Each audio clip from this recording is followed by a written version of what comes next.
haga ahora, pero de todas maneras, ¿qué cosa me sale más caro? ¿Implementar algún parche más adelante o hacerlo de alguna manera cubriendo una necesidad real y hacerlo todo de una manera oportuna?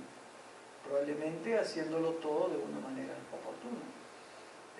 Y es que, digamos, las cosas cambian. Entonces, muchas veces se establece cosas y esa dinámica de cambio nos dice que, bueno, las cosas en realidad pueden ir cambiando con el correr del tiempo.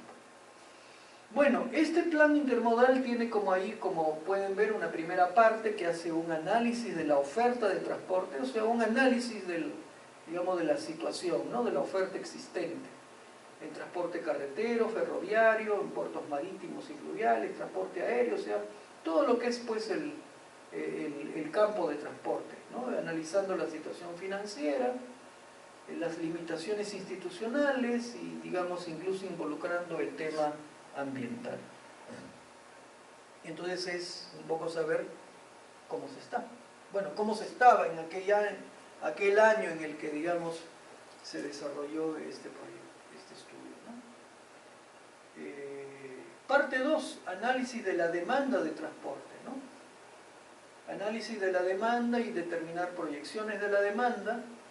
Y luego, digamos, efectuar, digamos, también un modelamiento, ¿no? O sea, efectuar un modelamiento, lo cual ya más bien es una cuestión bastante más técnica, para en base a eso, luego de esto, poder establecer una identificación y evaluación de proyectos. O sea, a partir de esto, más o menos, tener pues una especie de cartera de proyectos, que serían los que resolverían justamente la demanda proyectada, digamos, en aquel momento.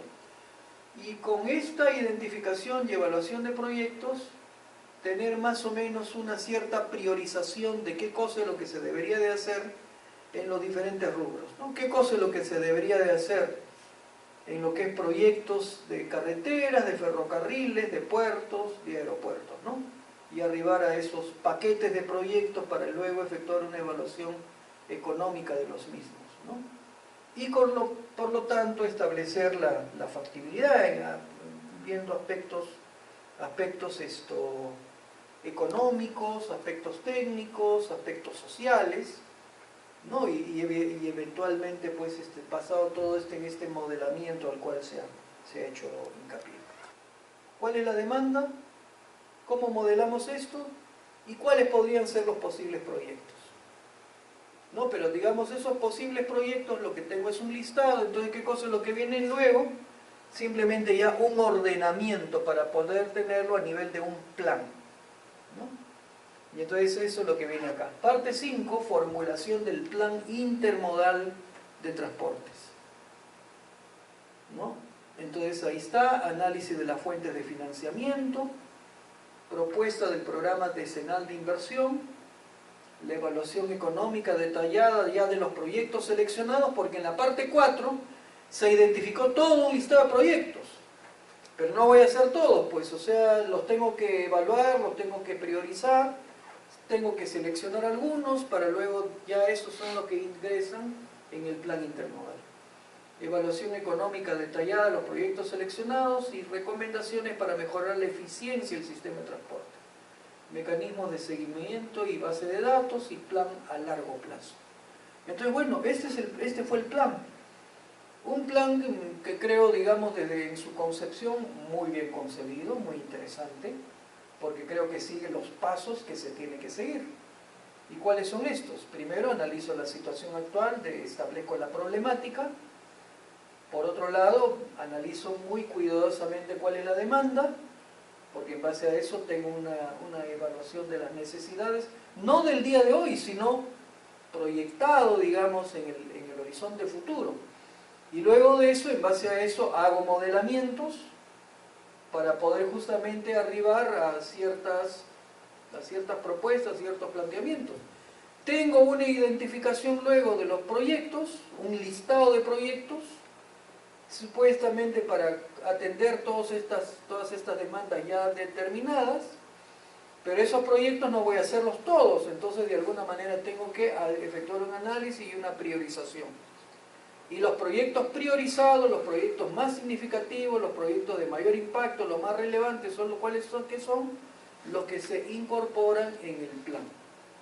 ¿No? Y eso es lo que ha seguido este estudio, o sea, ese estudio ha seguido esa línea. Y justamente con eso arriba, digamos, a una formulación final, ¿no? O sea, como plan, yo diría un plan elaborado muy cuidadosamente, pero la cuestión es que, como lo comentamos antes, desafortunadamente en nuestro país, muchas veces los planes son documentos que se hacen, pero que luego se quedan encarpetados ahí porque al final muy poco se cumplen, ¿no? Porque al final hago aquello que me interese desde el punto de vista político, algo con lo cual voy a ganar votos, o de repente no solo voy a ganar votos, sino que voy a ganar unos soles, o no solo unos soles, ¿no? Sino unos cuantos miles de verdecitos, ¿no? Que luego me los pueda meter en el bolsillo. Entonces, si así trabajamos, entonces estos documentos que pueden ser muy bien elaborados, que son los que más deberían de marcar la línea matriz, ¿no? La línea matriz sobre la cual yo tengo que trabajar, indistintamente de cuál sea mi orientación política, que es algo que lastimosamente en nuestro país pues no se da, porque cuando entra un gobierno, ¿qué cosa es lo que dice? Todo lo que él hizo el anterior es basura, no me sirve, ahora viene lo mío. ¿Y por qué viene lo mío? Porque ahí voy a meter a mis amigos, ahí voy a meter a hacer las cosas con las cuales voy a de repente incluso pagar favores y voy a desarrollar una serie de cosas que me permitan meterme dinero al bolsillo, ¿no? Entonces, mientras esa situación nuestro país no la resuelva realmente, pues estaremos condenados a estar como lo hemos estado, digamos, hasta ahora, ¿no? Bueno, con esto cerramos esta parte. Algo que, digamos, creo que es importante señalar, porque nosotros, claro, este módulo se llama Gestión de Proyectos Viales. Entonces, si bien, digamos, dentro del listado de temas que les presenté, porque, digamos, son los que justamente me habían indicado que debe de cubrirse en esta sesión, no aparece explícitamente, pero creo que es importante de todas maneras hacer una breve referencia de lo que es principios de gestión, ¿no? Principios de gestión. Y los principios de gestión de proyectos en general y particularmente de proyectos viales, lo que tiene que llevarnos es a pensar en cuáles son los aspectos claves o aspectos eje que tienen que ser vistos cuando, digamos, yo busco o trato efectivamente de desarrollar un proyecto, bueno, en este caso un proyecto vial exitoso. O sea, ¿cuándo un proyecto será exitoso? Y eso es a lo que al final de cuenta busca la gestión de proyectos. Establecer todas las acciones, todos los procesos que de alguna manera tienen que encaminarse para el éxito de un proyecto. Entonces, vamos a revisar ahí algunos aspectos de gestión de proyectos en estas siguientes láminas. Y vamos a hacerlo también de alguna manera con la ayuda de ustedes mismos. Entonces, acá la primera pregunta que podríamos formular es, si yo, digamos, quisiera referirme a un proyecto exitoso, ¿cuáles son aquellos aspectos que debería yo considerar o tratar? ¿Qué cosa es importante, digamos, asegurar que se cumpla en el desarrollo de un proyecto para que eso contribuya a que este proyecto sea efectivamente exitoso? ¿Cuándo dirían ustedes que un proyecto es exitoso? Y por lo tanto, en mis esfuerzos de gestión de proyectos, ¿por qué aspectos claves, por qué objetivos claves yo tengo que preocuparme? El tiempo adecuado. El tiempo adecuado, ¿no? O sea, una de las cosas que interesa es el cumplimiento del plazo. El plazo. ¿Qué más? El costo, ¿no es cierto? El costo. Que el proyecto se desarrolle dentro de presupuesto. El costo. ¿Qué más? ¿Qué más es importante? ¿Ah? No, objetivos del proyecto. ¿Qué objetivos del proyecto son importantes? La calidad. La calidad. La calidad. ¿Qué más?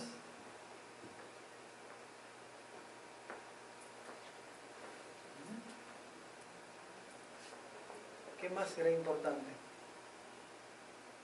La optimización de esos recursos. ¿Ah? Optimización de esos recursos. Optimización, bueno, yo voy a lograr la optimización de los recursos en la medida en que yo haga pues efectivamente una gestión eficiente. O sea, eso probablemente sea más bien el resultado que yo tenga. Pero digamos, mis objetivos, ¿cuáles son? Mis objetivos, como ya se ha señalado, tengo que estar centrado en que el proyecto termine a tiempo, que el proyecto tenga el nivel de calidad debido, que el proyecto de alguna manera se desarrolle dentro del presupuesto acordado. Pero ¿qué otras cosas de ese tipo son importantes también? Y que son las que dan lugar a lo que son las bases de la gestión de proyectos. Debo de cumplir con qué cosa, con el alcance acordado, ¿no es cierto? Tengo que cumplir con el alcance acordado, ¿no? Alcance acordado. Alcance acordado, o sea, lo que está comprometido a hacerse. O sea, yo debo de tener una clara identificación del requerimiento y por lo tanto de lo que yo tengo que cumplir y hacer. El alcance del proyecto. Incluso muchos autores, algunos señalan que, por ejemplo, esto nos puede llevar a hablar de lo que es conocido como el tetraedro de tensiones. ¿Y por qué tetraedro de tensiones? Porque justamente acá colocamos estos 4 elementos: alcance, tiempo, costo y calidad. Alcance, tiempo, costo y calidad. Y que están de alguna manera conectados entre sí. ¿Y por qué? Porque digamos, cualquier cambio en uno de ellos automáticamente va a traer cambios en el otro. Si el alcance cambia, ¿qué cosa va a cambiar? Probablemente el tiempo y probablemente el costo. Y si el tiempo cambia, indudablemente eso también se ve reflejado pues en el costo, ¿no? Ahora, si de repente yo pretendo cambiar el alcance, pero manteniéndolo dentro del mismo tiempo y costo, ¿qué cosa se va a ver afectada? Se va a ver afectada la calidad. ¿De acuerdo?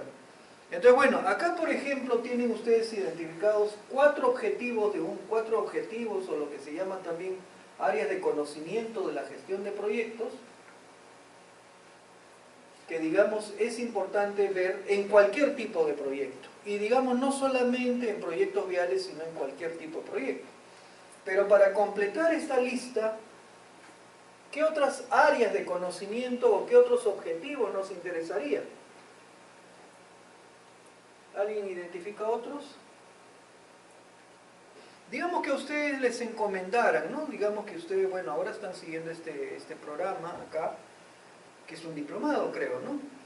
Pero quién sabe, mañana ustedes digan, no, carambas, voy a seguir una maestría en proyectos viales, y digamos, como resultado de esta maestría en proyectos viales, en algún momento podrían llegar a ser gerentes de un proyecto vial importante, o sea, responsables de un proyecto vial que de repente es de un proyecto vial de 300 millones de soles. 400 millones de soles. Entonces, si ese fuera el caso, y ustedes van a tener bajo su responsabilidad un proyecto de gran envergadura, y ustedes van a ser los responsables de la gestión de ese proyecto, ¿de qué otras cosas tendrían que preocuparse aparte de estos 4 temas que hemos señalado? La seguridad. Digamos, sí, es importante. No está dentro de los 10 aspectos claves o esenciales, pero sí el tema de seguridad, o lo que podríamos decir, seguridad y salud ocupacional. ¿Sí? Pero faltan varios, ¿eh? ¿Cuáles son los otros? Tener una identificación de cuáles son los... ¿Qué normalmente ver en el caso de un proyecto vial, que muchas veces es un proyecto de inversión pública?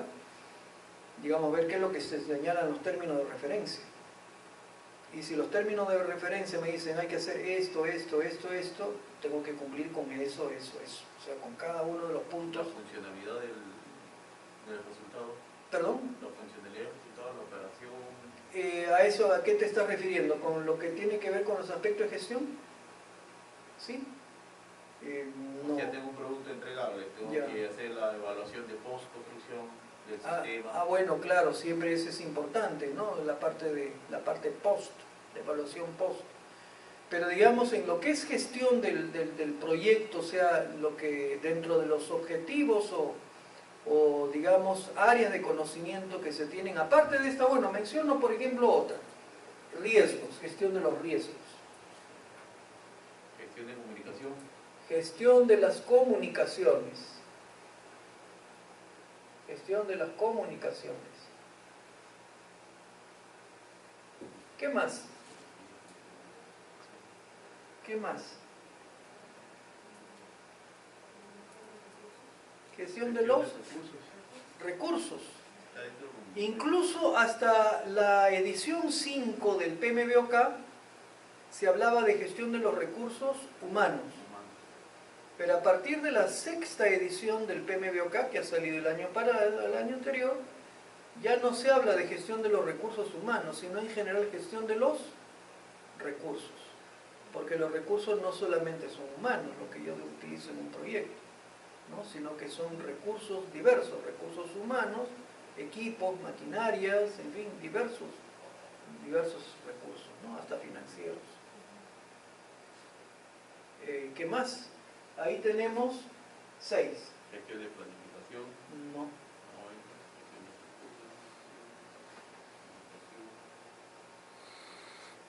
Gestión de las adquisiciones. Gestión de las adquisiciones. Gestión de las adquisiciones. Hasta ahí tenemos 7. ¿Qué más?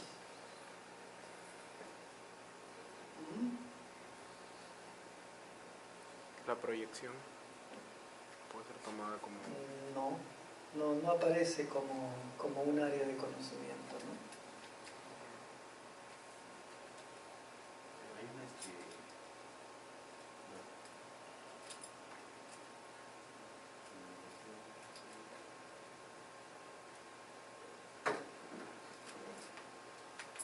Gestión de los constituyentes, por ejemplo, ¿no? O lo que se denomina gestión de los stakeholders, ¿no? Gestión de los constituyentes.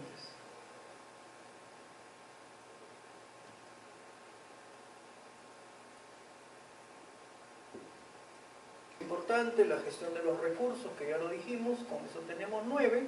gestión de la negociación. Y la última es la gestión de la integración.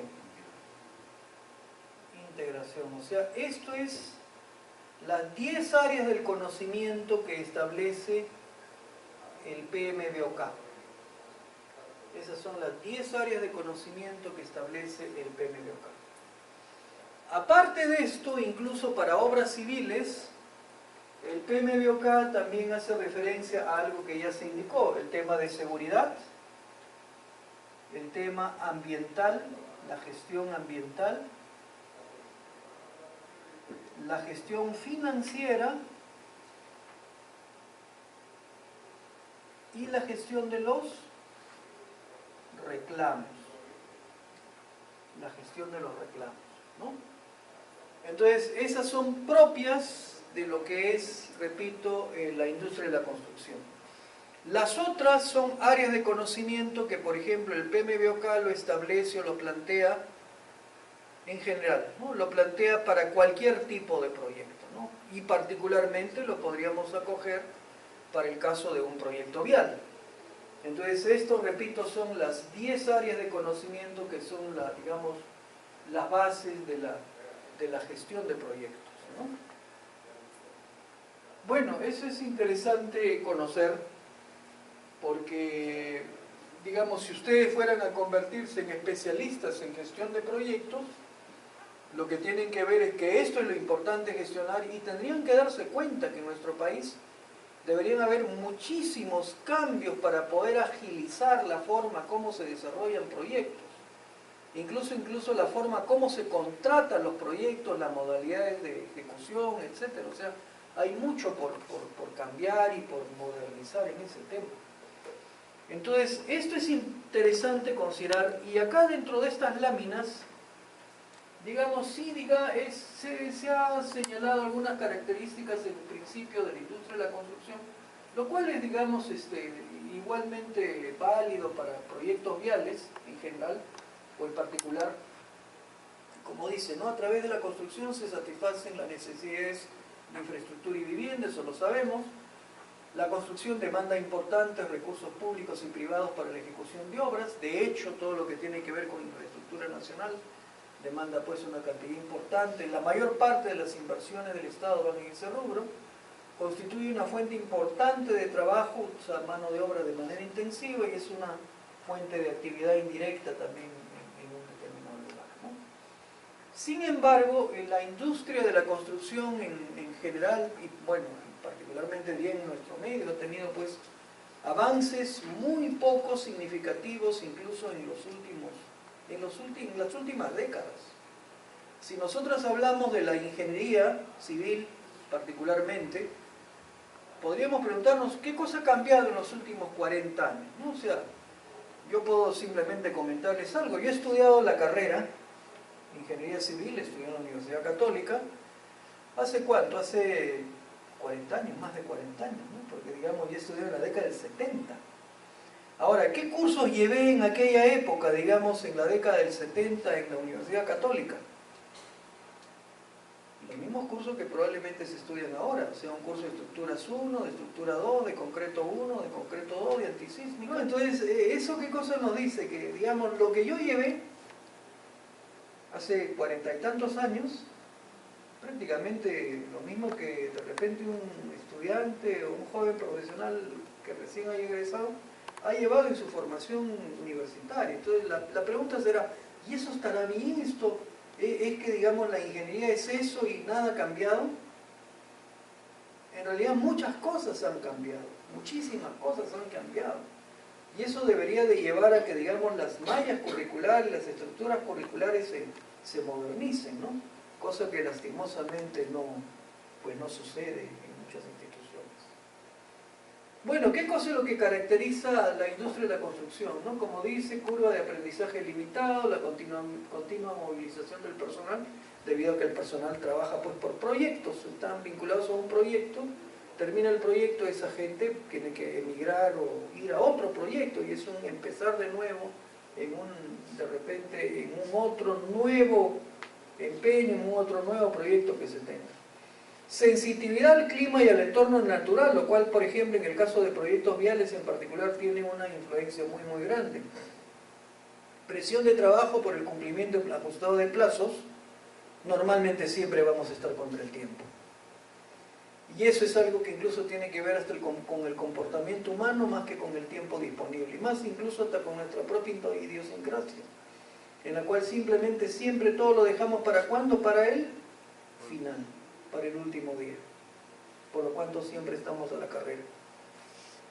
Incentivos negativos debido, digamos, a diversos constituyentes con diferentes intereses de cada uno de ellos. Capacitación y reciclaje limitado, ¿no? No se promueve el desarrollo sostenido de las capacidades del personal, de todos quienes participan en el desarrollo del proyecto, como ya se dijo antes, relaciones antagónicas entre los diferentes agentes de un proyecto. Planificación deficiente, ¿no? Esa es una cosa que muchas veces se da, ¿no? ¿Y por qué? Porque incluso muchas veces se considera que la planificación, ¿a qué se refiere? A que yo de repente identifique mis actividades, vea cuál es la secuencia de las mismas, establezco mi cronograma y con eso es lo que supuestamente yo entiendo como planificación de un proyecto. ¿Será efectivamente así? El que yo tenga algo planificado y simplemente planificado, ¿será lo que me asegure el éxito de un proyecto? ¿O qué cosa es lo que yo tengo que hacer también respecto del proyecto? Hacerle seguimiento, tengo que ver cuál es el desempeño, tengo que monitorear, tengo que controlar el proyecto. Y evidentemente eso demanda también todo un conjunto de actividades y demanda, claro, y tengo que ver dónde hay un desajuste, y si hay un desajuste debería de, digamos, implantar algún pequeño cambio. Pero muchas veces acá el tema de planificación y control de proyectos es realmente pues deficiente. Base en la experiencia, en desmedro del conocimiento, desconfianza ante idea de cambio.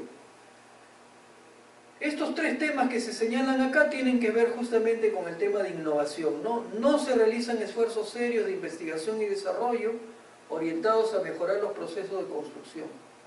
Actitud mental hacia el inmovilismo, se considera eficiente lo tradicional y el desempeño que siempre he tenido. Entonces, cosa que digamos en otros lugares las cosas cambian, ¿no?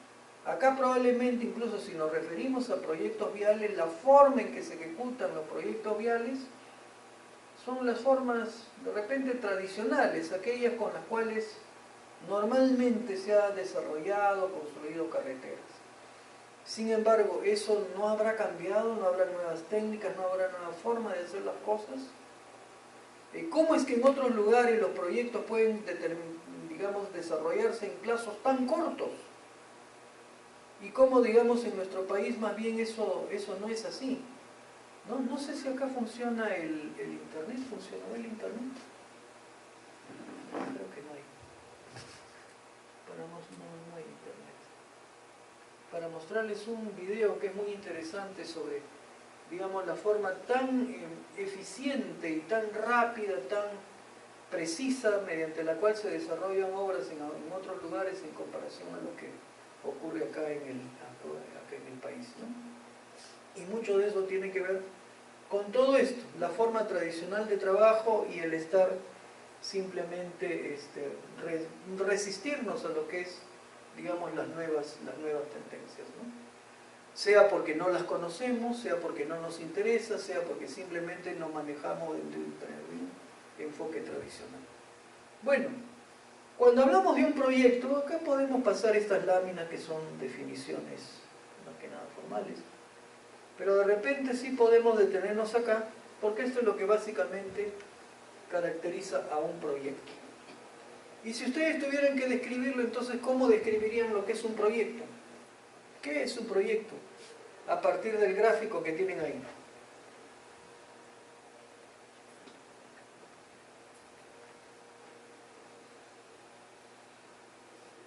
Es un conjunto de actividades que se desarrollan dentro de un plazo. Si un proyecto es temporal, tiene un inicio, tiene un fin. Ese conjunto de actividades, ¿qué cosa permite? Permite desarrollar el proyecto de manera progresiva, ¿no? O sea, voy agregando valor día a día para que el proyecto vaya materializándose, y en la realización de este proyecto, que como se dice, tiene un inicio y tiene un fin, voy a demandar recursos. ¿Esos recursos de qué tipo son? Son recursos humanos, recursos materiales, recursos financieros. ¿Y el objetivo final cuál es? El objetivo final es tener un producto o un entregable único, ¿no? Un producto entregable final, un entregable único, ¿no? Entonces, eso es lo que constituye un proyecto. Ahora, es importante distinguir entre proyectos y operaciones, ¿no? Porque, digamos, muchas veces hay una cierta confusión entre ambas cosas. Pero ¿qué cosa es lo que distingue a uno de otro? ¿Y qué ejemplo me podrían dar? ¿Qué cosa, por ejemplo, qué cosa sería, bueno, un proyecto? Pues la construcción de una carretera, por ejemplo, la construcción de una presa, la construcción de un edificio. Pero operaciones, ¿qué cosas serían operaciones?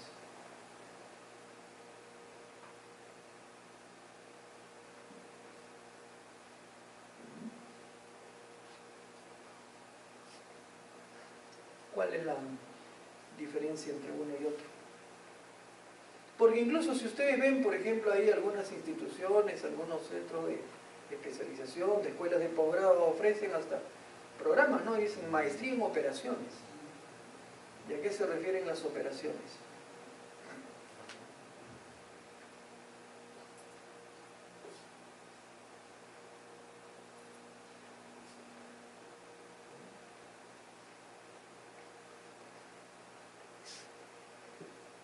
Las operaciones al final son igualmente conjunto de actividades que igualmente demandan recursos y que igualmente se orientan a algo.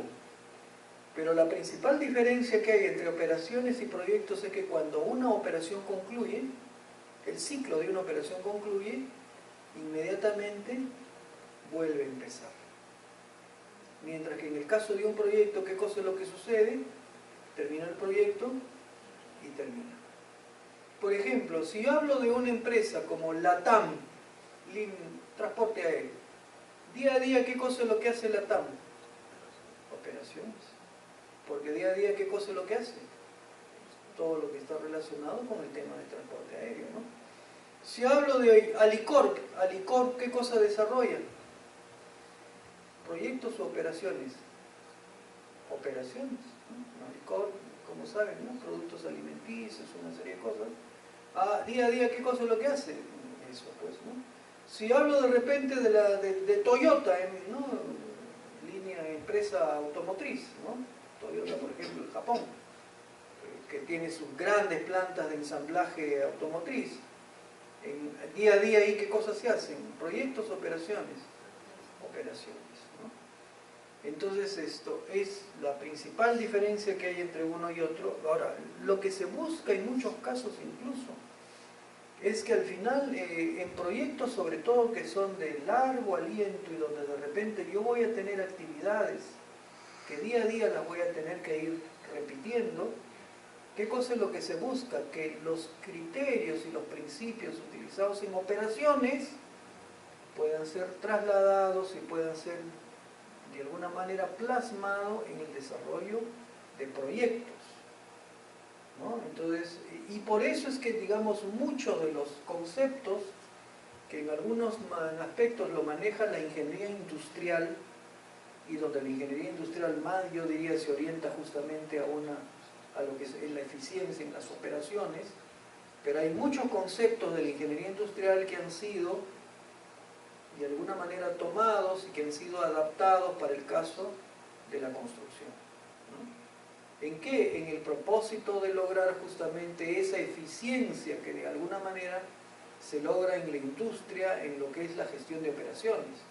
Pero ¿cómo podemos eso llevarlo al caso de desarrollo de proyectos en la ingeniería civil, ¿no? Entonces, ese es un tema muy interesante y bueno, eso nos lleva pues a una serie de aspectos que, por ejemplo, trata de recoger la ingeniería civil, los temas de modularidad, los temas de industrialización de la construcción, los temas de prefabricación que de alguna manera me faciliten muchas cuestiones que son muchas veces repetitivas. En fin, son aspectos, ¿no? Entonces, la concurrencia de las distintas actividades, las especialidades, al final de cuentas, ¿qué es lo que se busca? Se busca de alguna manera incorporar, como digo, principios de la gestión de operaciones dentro de las actividades de construcción. Bien, pasemos acá más bien a hablar de otro tema. Esto ya lo hemos mencionado, no vamos a incidir en ello, lo del tetraedro de tensiones.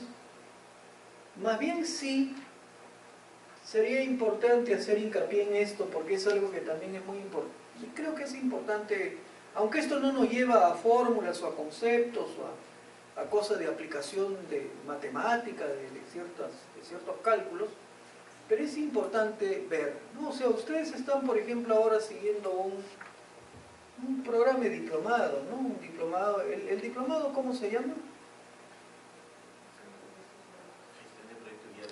Gestión de proyectos viales es el diplomado, ¿no es cierto? Entonces se supone que este diplomado en gestión de proyectos viales lo que debe de brindarles los recursos necesarios para poder ser ustedes actores protagónicos en la gestión de proyectos, que va más allá de la parte técnica. O sea, la parte de gestión no significa, qué sé yo, que yo tenga que ser un eximio, digamos, o un diestro profesional en el manejo de alguna herramienta particular. No, oye, no, yo soy experto en Civil 3D. Sí, está bien que lo sepas, pero no, eso no me hace especialista en gestión. Oye, que caramba, yo sé, pero a la perfección todo lo que son las opciones del AutoCAD. Bestial. Que manejo sólidamente el S10. Bestial. Pero eso no me hace especialista, digamos, en proyectos, en gestión de proyectos. El tema de gestión de proyectos va más allá, y el tema de gestión de proyectos lo que se orienta, como ya lo habíamos señalado, es a esos objetivos, ¿no? Así que lograr que esos objetivos se den. Y digamos, para eso incluso algo que hay que decir es que habrá un actor principal, un actor fundamental, que es el responsable del proyecto, ¿no? el gerente del proyecto, o sea, la persona que es la que al final de cuentas tiene que tomar las decisiones fundamentales asociadas al proyecto. Entonces ahí, por ejemplo, un tema que es muy interesante ver y que, digamos, está directamente relacionado justamente con la gestión, es qué perfil profesional, qué características, o sea, qué competencias, qué cualidades debería de tener el gerente de proyectos. O sea, la persona que al final de cuentas es la persona que va a tomar decisiones significativas de cara a un proyecto. Y de esta manera vamos a tratar de verlo igualmente con la ayuda de ustedes. Vamos a borrar esto y más bien ahora lo que vamos a ver es, con la ayuda de ustedes, pues para este programa de gestión de proyectos particularmente viales, cuáles son las competencias que debería de tener el gerente de proyectos.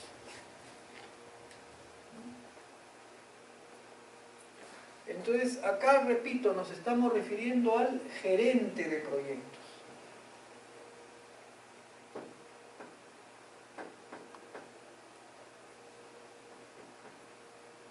O sea, la persona que en última instancia es la que va a tener que tomar decisiones significativas. Aquella bajo la cual se encuentra de alguna manera la marcha del proyecto y el éxito del proyecto. O sea, la que va de alguna manera a modelar lo necesario para que el proyecto pueda cumplir con todos esos objetivos que ya antes habíamos listado. ¿De acuerdo? Pero ¿cuáles son esas competencias que debería tener este profesional? Ayúdenme ustedes. ¿Ah? Liderazgo. ¿Ok? Liderazgo.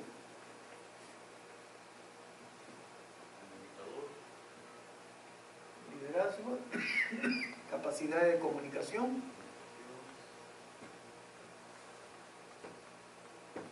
¿Qué más?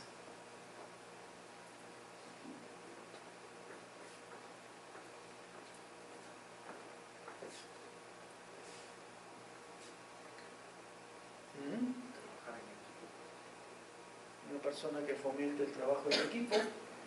Pero no lo lean en las separatas, sino traten de verlo ustedes. Trabajo en equipo. Fomentar el trabajo en equipo.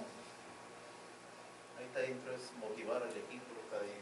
Tiene que ser claro. Bueno, eso dentro de lo que podría decirse que es liderazgo, está el aspecto motivacional, evidentemente, ¿no? Pero, bueno, debe ser, si que desean lo ponemos también, pues debe ser un motivador, ¿no? Es una persona que tiene que orientarse al logro de resultados, tiene que tener la capacidad de resolver problemas, ¿no? Tiene que tener competencia, capacidad de negociación. ¿No? ¿Qué más? Evidentemente tiene que ser una persona proactiva, ¿no? Tiene que ser una persona positiva, una persona, ¿no? En ese sentido. Proactiva.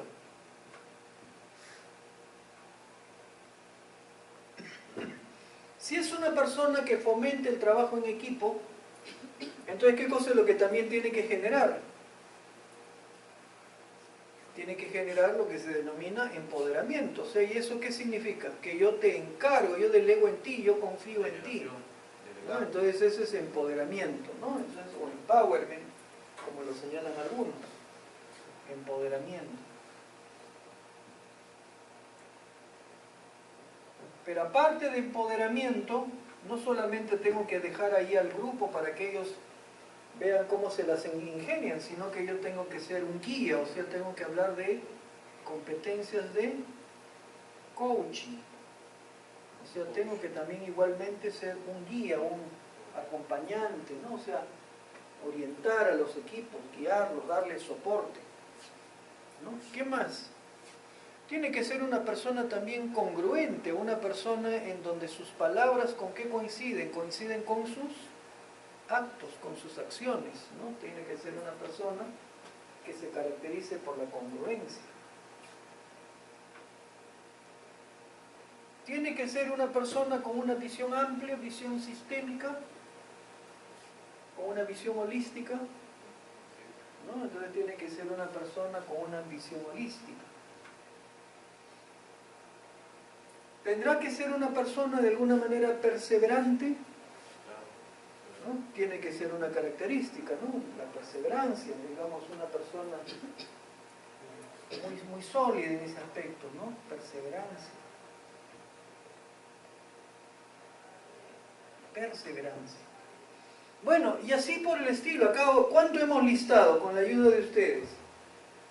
3, 6, 9, como 13 competencias, y probablemente hay más, ¿no? Si nosotros vemos acá las láminas que se han planteado, podrán apreciar acá que hay pues justamente varias de las cosas que se han señalado, alguna de repente no está por ahí. Orientación al logro, empoderamiento, prácticamente todo eso, casi todo lo hemos puesto. Influencia positiva, liderazgo, trabajo en equipo, manejo de conflictos,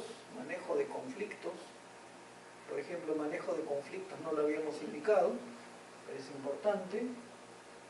El tema de congruencia, flexibilidad, tengo que ser una persona flexible también, ¿no? Una persona flexible.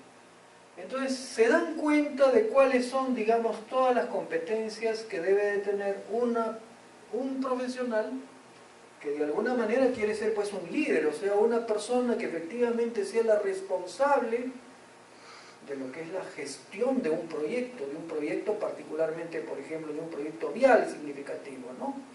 Entonces, claro, estas competencias no dependen tanto si el proyecto es vial o si el proyecto es de saneamiento o el proyecto de una edificación, al igual son competencias muy similares que voy a tener que tener de alguna manera, sea que el proyecto sea de uno u otro tipo.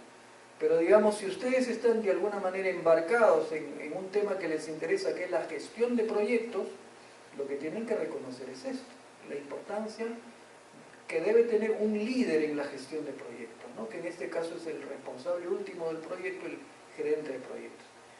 Esto se complementa con algo que señala un artículo muy interesante, que bueno, eso sí no está dentro de la presentación,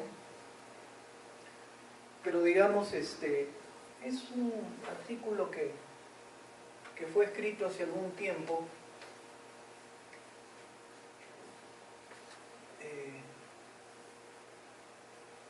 y que nos habla de cuáles son los principales hitos que debe de tomar en cuenta un profesional motivado, un profesional emprendedor, un profesional que quiere orientarse hacia justamente el éxito profesional. Entonces, y el título de esta publicación en inglés es Managing Personal Human Capital, o sea, gestionando el capital humano personal. Los autores, Linda Gratton y Sumantra Ghoshal, un par de investigadores de la Escuela de Negocios de Londres, ¿no? De la London Business School, ¿no? Repito, de la London Business School. ¿Y ellos qué cosa es lo que señalaron? Señalaron de que, digamos, un profesional que de alguna manera se orienta a ser justamente esto, un líder de repente, una persona, un profesional exitoso, un profesional que puede alcanzar posiciones de privilegio en su campo profesional y que se orienta pues justamente al éxito y al logro, tiene que tomar en cuenta que para ello, así como antes hablábamos de los pilares para el crecimiento sostenible del país, ahora más bien acá estamos hablando de cuáles son los pilares que deberíamos de tomar en cuenta, pero para el éxito profesional. De un profesional emprendedor, de un profesional que diga, caramba, yo quiero ser el gerente de proyectos, de tal proyecto de gran envergadura. Y para eso quiero ser un profesional, digamos, con muy sólidas competencias en la gestión de proyectos. Entonces, ¿cuáles son esos pilares que debe de tener? Y estos autores lo que señalan es que hay 3 pilares, que son los siguientes: lo que se denomina capital intelectual,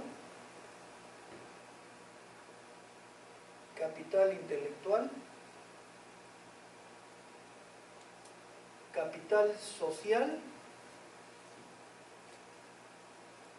Y por otro lado, ¿qué más? Lo que se conoce como capital emocional.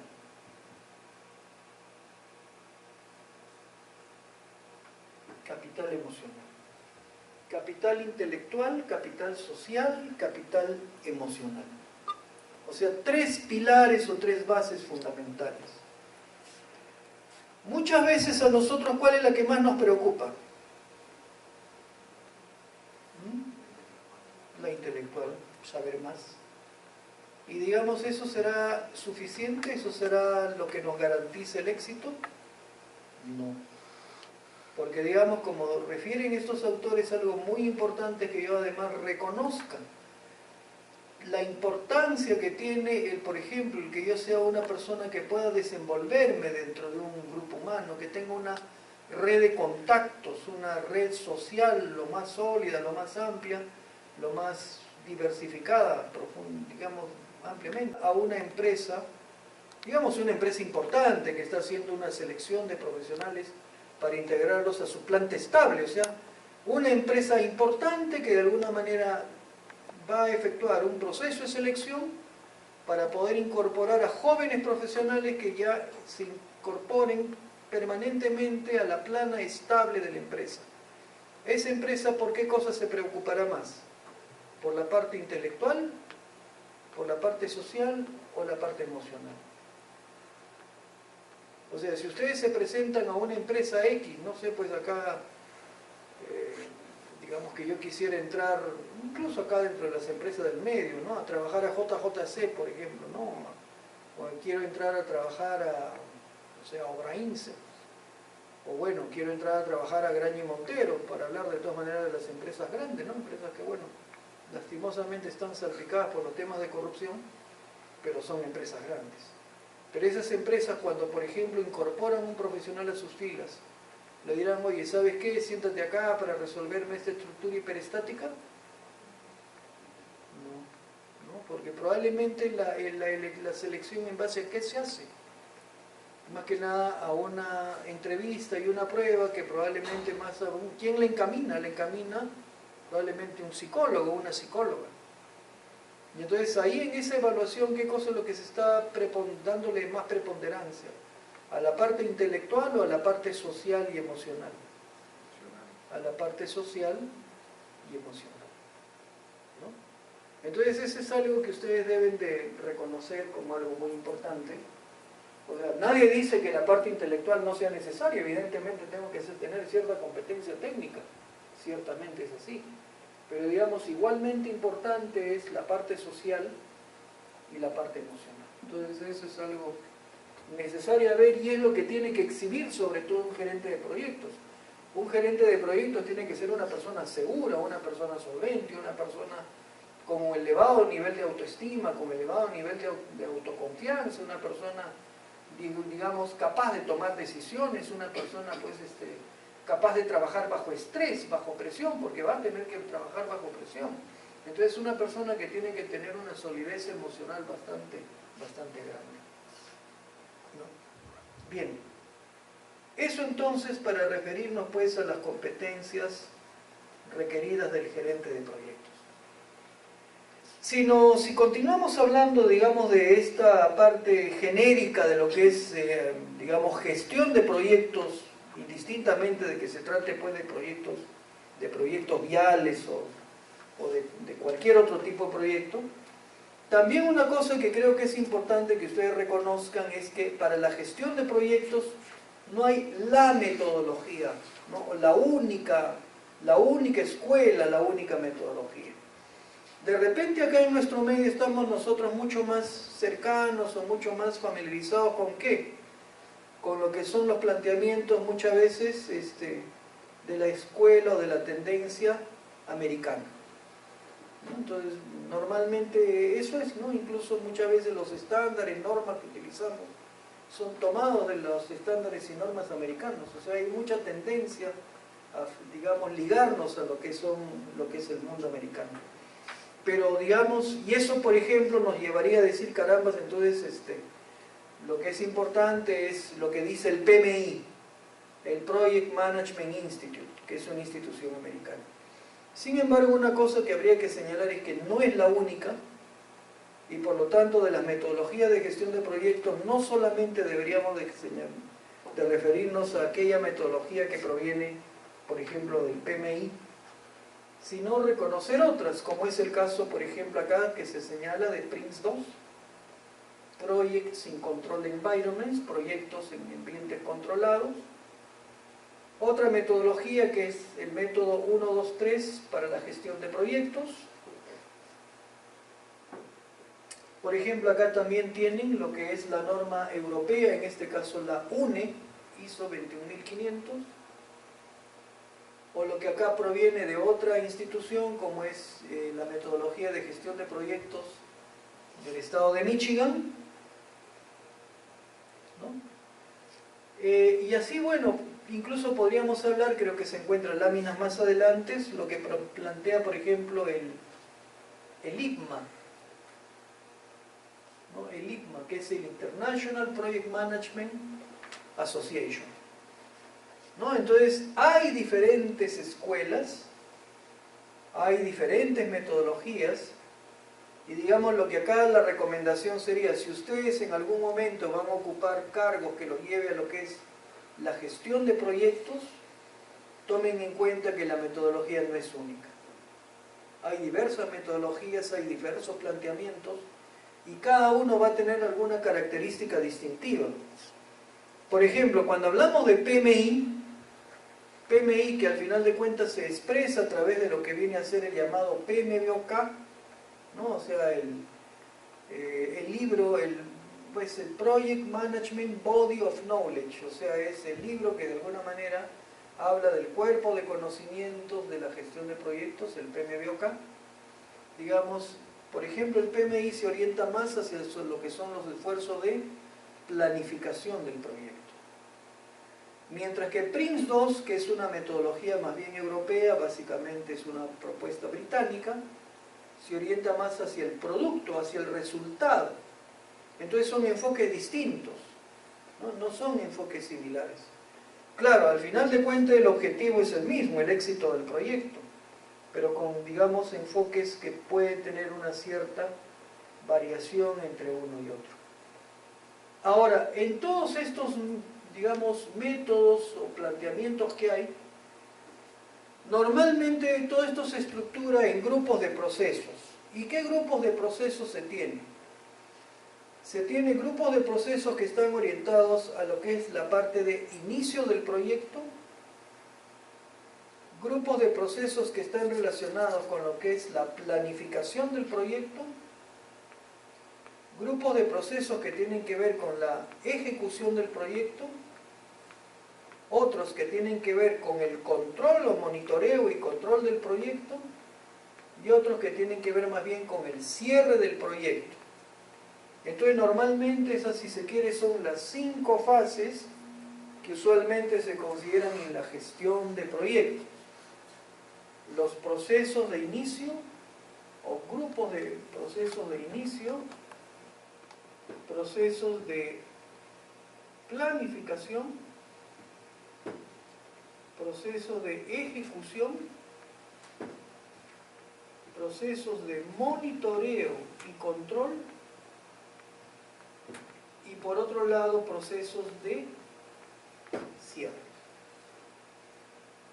Y esto incluso está íntimamente ligado con algo que también no lo hemos mencionado, pero que es importante también señalar, que es lo que tiene que ver con el ciclo de mejora continua, ¿no?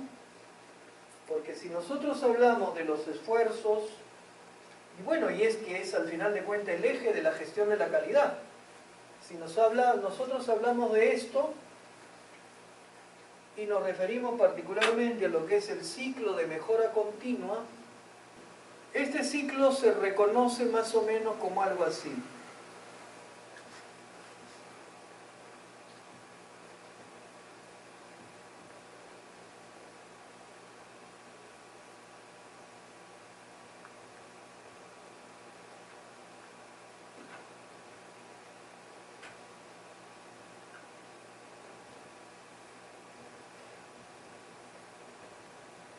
Algo así.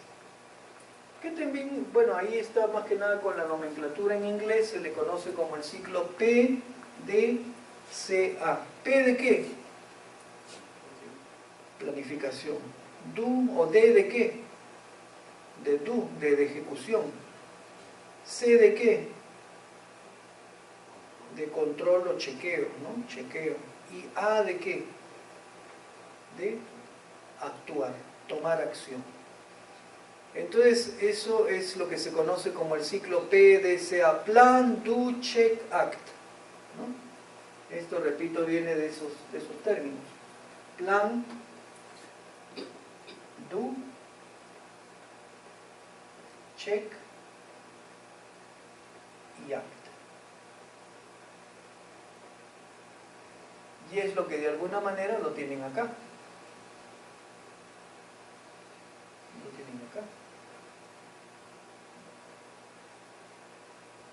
Entonces, al final de cuentas, los procesos que usualmente están comprendidos dentro de estas diversas metodologías de gestión de proyectos, y que son estos procesos de inicio, de planificación, de ejecución, de control, monitoreo, control y de cierre, pues guardan relación con lo que es el ciclo de mejora continua. Y el ciclo de mejora continua es esencial y está no solamente, yo diría hasta incluso la parte, digamos, laboral o de proyectos o de gestión de proyectos, sino hasta en las cosas cotidianas, en lo que cada día hacemos, ¿no? En nuestra vida cotidiana, ¿no? Entonces, planificar, hacer, controlar y actuar. Planifico, desarrollo de acuerdo a lo planificado, chequeo los resultados y si hubieran algunos desajustes, tomo acción en pos de la mejora, para que cuando lo tenga que hacer nuevamente, las cosas las haga mejor.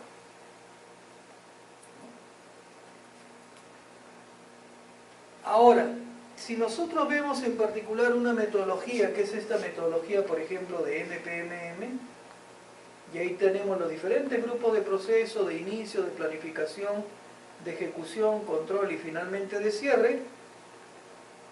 Por ejemplo, MPMM nos dice lo siguiente: para la parte de inicio del proyecto, los procesos de inicio, se tiene que hacer todo esto, ¿no?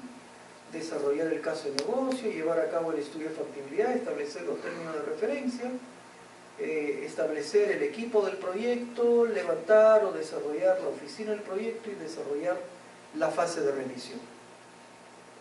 Entonces acá la pregunta sería, ¿y cuál será de repente el proceso más importante? De esa lista, ¿cuál creen ustedes es el proceso más importante? De esa secuencia de procesos, ¿cuál será el más significativo? ¿Alguna idea?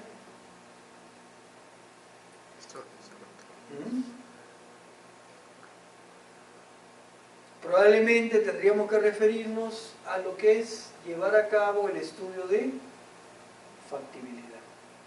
Porque eso, ¿qué cosa es lo que nos define? Si el proyecto es o no es factible. Si el proyecto va o no. ¿No?